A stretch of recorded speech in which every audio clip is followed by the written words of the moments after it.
ओम शांति। दादी निर्मल शांता जी के अलौकिक अनुभव 3 in 1 इस पुस्तक में अब तक हमने पढ़ा घर की पहली बहू राधिका, इनके बारे में। आज हम पढ़ेंगे नवनिधि बहन, जिन्हें पुट्टू बहन करके भी बुलाते थे। चलिए आज हम इसे पढ़ते हैं। पुट्टू की इस शादी की विशेषता यह थी कि इसमें शोर, कोलाहल, स्थूलता या सांसारिकता बिल्कुल देखने में नहीं आई।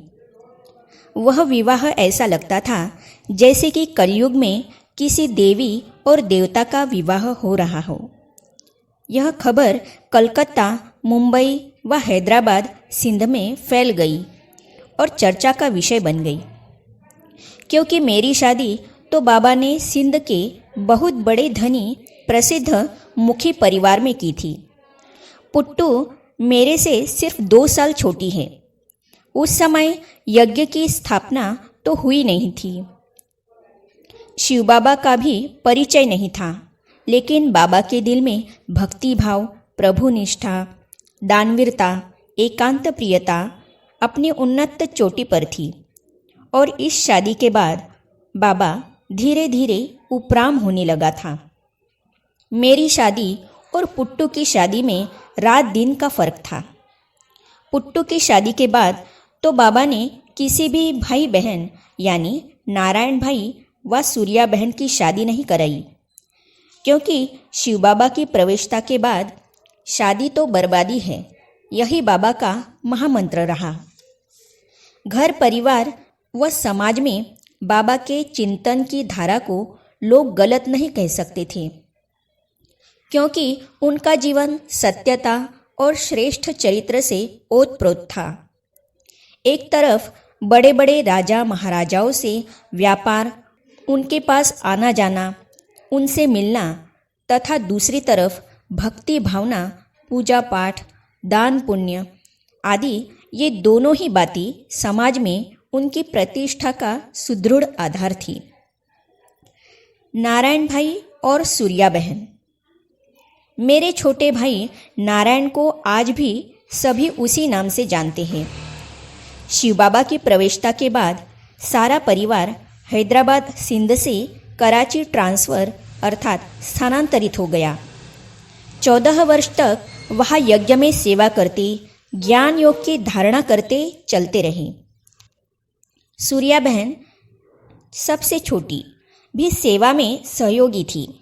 लौकिक परिवार तो पूरा ही साथ था, लेकिन मानसिक रूप से बाबा का व्यवहार लौकिक रीति से पूर्णतया समाप्त हो गया था।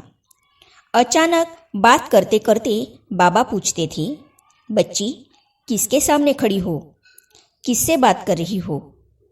आप सोच सकते हैं कि यह सुनकर कितना आश्चर्य लगता होगा। हम बच्चों को जिस लौकिक बाप ने पैदा किया, पाला पोसा, वह आज कैसे बात कर रहा है? लेकिन महापरिवर्तन का आभास बाबा हमें सदा कराता था।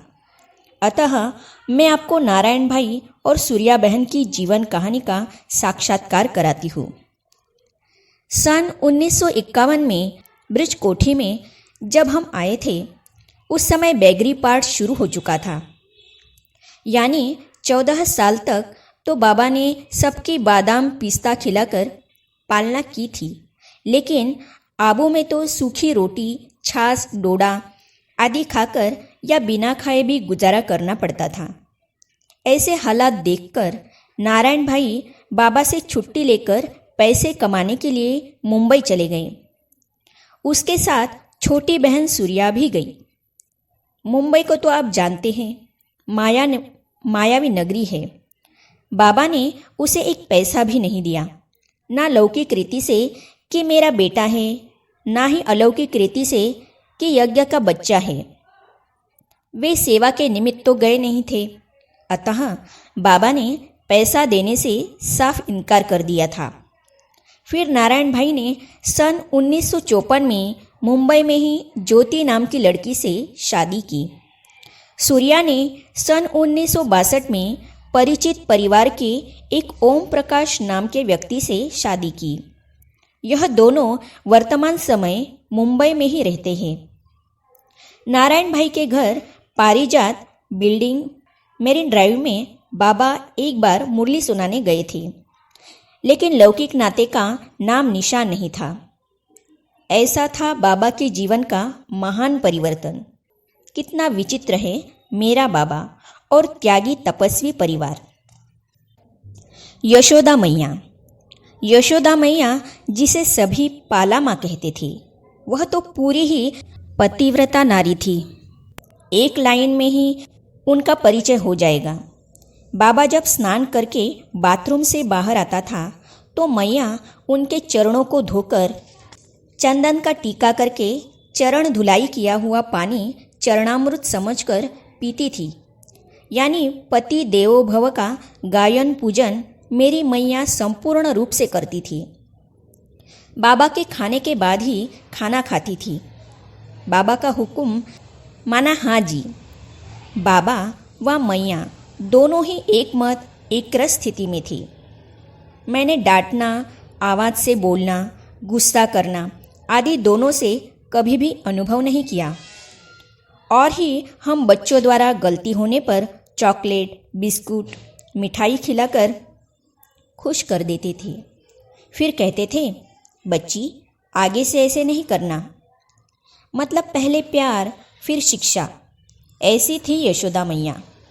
भक्ति, पूजा, दान, पुण्य, तीर्थयात्रा, सत्संग, गुरुओं की खातरी व हम सभी बच्चों की पालना, पढ़ाई तथा बहुओं के साथ प्यार, स्नेह, सहयोग, घर में अचानक बिजनेस के नाते मेहमान आ जाने पर उनका सत्कार तथा अन्य व्यवस्था।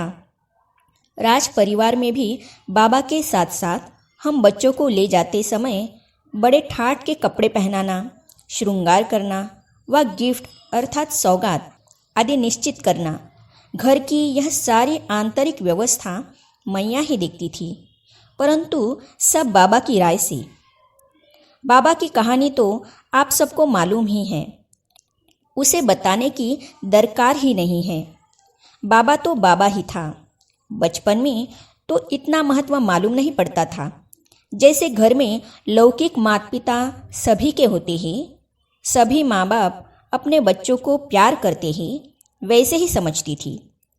लेकिन 8 वर्ष की आयु से आज तक के इस परिवर्तन के कालचक्र को देखती हूँ तो समझती हूँ कि सारे विश्व में ऐसा लौकिक पिता किसी भी आत्मा को नहीं मिला है, जिससे लौकिक अर्थात दादा लेखराज, अलौकिक अर्थात प्रजापिता ब्रह्मा और पारलौकिक अर्थात शिव बाबा पिता एक साथ साथ समाया हुआ हो। मैं तो सभी को कभी कभी हंसी में सुनाती हूँ कि मेरे 3 in 1 यानी एक बाप में ही 3 बाप समाये हुए हैं। तो कितना नशा, खुशी, खुमारी एक साथ मिल जाती है। मुझे तो यह भी निश्चय है कि मैं सतयुग में भी बाबा यानी श्री नारायण के पास ही जन्म लूँगी या परिवार में रहूँगी। तो अब 4 in 1 यानी 1 में 4 हो गए ना। आगे हम पढ़ेंगे कलावती बहन के बारे में। तो इसे जानने और पढ़ने के लिए इस चैनल को सब्सक्राइब करने के साथ ही साइड में जो बेल आइकॉन है उसे भी क्लिक कीजिए, ताकि आने वाली सभी वीडियो और अब तक की सारी वीडियो आप तक पहुंचती रहेगी। ओम शांति।